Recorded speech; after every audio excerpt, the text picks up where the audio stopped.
Hello guys, आप सभी का स्वागत है मेरे इस यूट्यूब चैनल पे जिसका नाम है मिस्टर मैक। और चलिए आज की वीडियो आगे बढ़ाते हैं जो कि इनफॉर्मल ऑर्गेनाइजेशन से रिलेटेड है।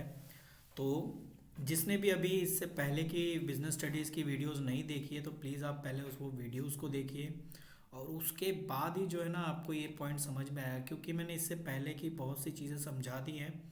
और अगर आप इसे प्रॉपर स्टेप बाय स्टेप चलोगे तो ही आपको समझ में आएगा, अदरवाइज़ आप कोशिश भी नहीं कर पाओगे कि भाई ये क्या समझ में आए। तो हमारा जो टॉपिक है जिस पे हम बात करें वो इनफॉर्मल ऑर्गेनाइजेशन। इनफॉर्मल ऑर्गेनाइजेशन को मैं इस सिंपल से तरीके में समझा देता हूँ कि कहीं कहीं देखिए कुछ चीज़ें जो होती है वो प्रॉपर सुपीरियर तरीके से बनाई जाती है ऑर्गेनाइजेशन के गोल के लिए, उसको बोलते हैं फॉर्मल ऑर्गेनाइजेशन। और कुछ चीज़ें आपस में बन जाती है, जैसे लेबर वगैरह हैं, 15-20 लेबर हैं, उन्होंने आपस में लंच टाइम होता है तो आपस में बात कर रहे होते हैं, तो बात करते करते उनका एक ग्रुप बन जाता है। और ग्रुप बनते बनते कहीं ना कहीं वो कहते हैं ना कि भाई मेरे गांव से है, हाँ भाई तेरे गांव से हूँ मैं। तो फिर वो क्या करता है, आपस में एक तरीके का ग्रुप बन जाता। तो वही चीज़ यहाँ पर कह रहा है कि ये फ्रेंडली ग्रुप होता है, ठीक है ना, ये friendly group in organization and this network social friendly group from another structure. और इनका ऑर्गेनाइजेशन से कोई लेना देना नहीं होता, ऑर्गेनाइजेशन के गोल से कोई लेना देना नहीं होता। बस ये अपने दुख दर्द एक दूसरे को शेयर कर रहे होते हैं, जैसे कि आप देख रहे हैं यहाँ पे इनफॉर्मल किस तरीके से कि आपस में हंसी मजाक करके अपना जो भी बातें दुख दर्द है वो शेयर कर रहे हैं। तो इसके कुछ फ़ायदे हैं क्या, देखो ये अपने आप बन जाता है, इसे तो बनाया जाता नहीं। तो कहीं ना कहीं अब क्या इसके कुछ फ़ायदे निकल के आते हैं, तो यहाँ लिखा है इसके कुछ एडवांटेज हैं।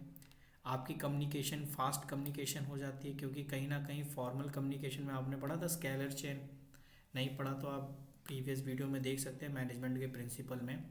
स्केलर चेन में आप अपनी बातें रखोगे तो पहले आपको अपने अपने से ऊपर सुपीरियर को बताना पड़ेगा, वो फिर उससे ऊपर बताएगा, फिर वो उससे ऊपर बताएगा। इस तरीके से जो है ना प्रॉपर तरीके से ले जाएगा। लेकिन इनफॉर्मल में ऐसा कुछ नहीं है, आपका कम्युनिकेशन फास्ट होगा, ठीक है ना। और ये लिखा है informal structure does not follow scalar chain, ये वर्ड यहाँ पे लिख दिया उसने पहले ही। And there can be faster spread communication, ठीक है। दूसरा क्या है, फुलफिल सोशल नीड, क्योंकि कहीं ना कहीं इंसानों को अगर आप 4 से 5 घंटे ऐसे ही काम करवा रहे हो और उसे कोई लंच टाइम में आपस में बात कर रहे हैं तो आप उन्हें बात भी नहीं करने दे रहे हो, तो यार दिक्कत तो आ ही जाएगी, है ना। तो उन्हीं दिक्कत को ठीक करने के लिए ना अब सोशल नीड की तो ज़रूरत पड़ेगी, तो इसीलिए ये ज़रूरी भी है कहीं कहीं। लेकिन इसके कुछ डिसएडवांटेज भी हैं, तो आप एक बार डिसएडवांटेज भी देख लीजिए। पहला है भाई, ये रूमर्स बड़ा जल्दी फैलाते हैं, ये फैलाते क्या है, फैल जाता है रूमर्स, ठीक है ना।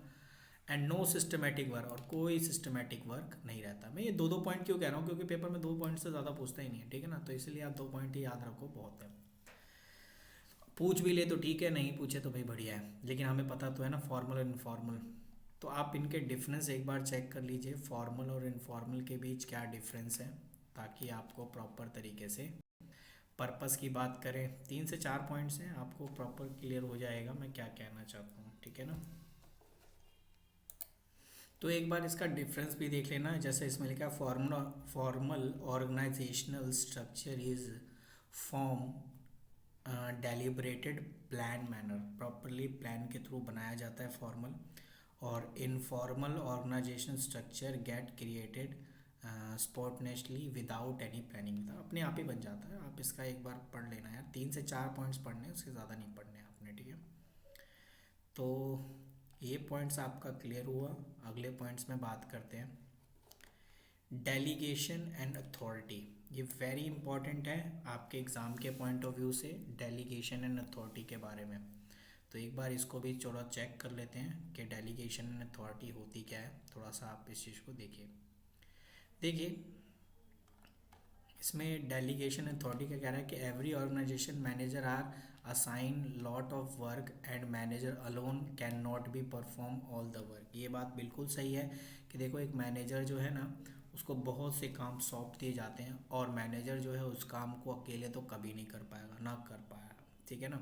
तो इसी चीज़ को क्या करता है, काम को डिवाइड कर देता है अमंग डिफरेंट इंडिविजुअल वर्कर। उसके अंदर काम करने वाले जितने भी लोग होते हैं ना उनके बीच में कामों को क्या करता है, वो डिवाइड कर देता है। According to their qualification. ये भी नहीं है कि भाई ऐसे ही बांट देना, ही उनके क्वालिफिकेशन के ब्याह पे। और उसके बाद कह रहा था manager being with sharing his responsibility and his subordinate. तो he deliberate pass some responsibility to subordinate, ठीक है।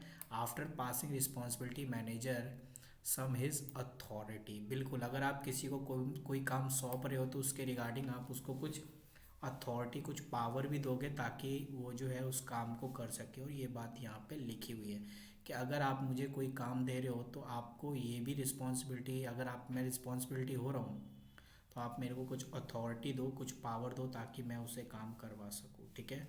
तो ये कह रहा है power to make the decision with his subordinate that the responsibility carry to properly.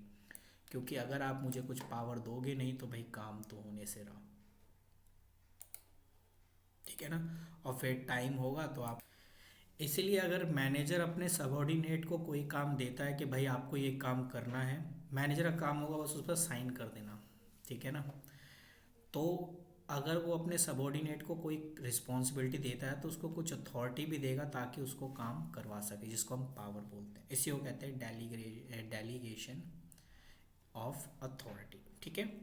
I hope आपको समझ में आ गया होगा। देख रहे हो ये मैनेजर है लाड साहब, कितने प्यार से बस इनका काम है जो भी फाइल्स वगैरह, all file must be approved by me. भाई काम बेशक तुम करो लेकिन अप्रूव तो मैं ही दूंगा, साइन तो फाइनल मेरे ही होंगे भाई सब। तो इसका मतलब वही हो गया कि काम वगैरह वो बाहर से करवा लेगा लेकिन साइन जो है वो खुद करेगा, ठीक है। इसको बोलते हैं delegation authority.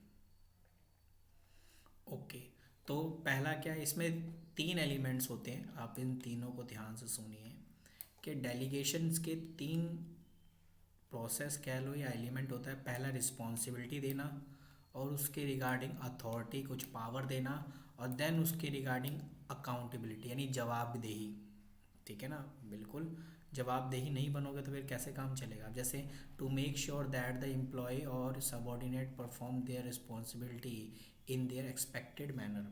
The accountability is a created means subordinate will answerable for non-completion of task। देखो, मैंने आपको काम दिया, मैंने आपको पावर दिया और मैंने कहा भाई ये काम को 10 दिन के अंदर कंप्लीट होना चाहिए। काम 10 दिन के अंदर कंप्लीट नहीं हुआ तो फिर आप जवाब दोगे। आप ये नहीं बोल सकते कि सर नहीं हो पाया। क्यों नहीं हुआ, आपको जवाब देना पड़ेगा क्योंकि मैंने आपको सब कुछ दिया, पावर दिया, ठीक है, आपको काम प्रॉपर तरीके से दिया, आपको मैंने ये भी टास्क दिया कैसे क्या करना है, सब कुछ दिया, आप उसके रिगार्डिंग जवाबदेही होगी, ठीक है। ये बात है इसमें। तो तीन चीज़ें, अथॉरिटी इक्वल्स टू रिस्पॉन्सिबिलिटी, ठीक है। इस पॉइंट्स को भी आपने ध्यान में रखना है कि जो आपकी अथॉरिटी है वो रिस्पॉन्सिबिलिटी के रिगार्डिंग है कि भाई आपको मैं जो पावर दे रहा हूँ ना, आपकी कुछ रिस्पॉन्सिबिलिटी के लिए पावर दे रहा हूँ।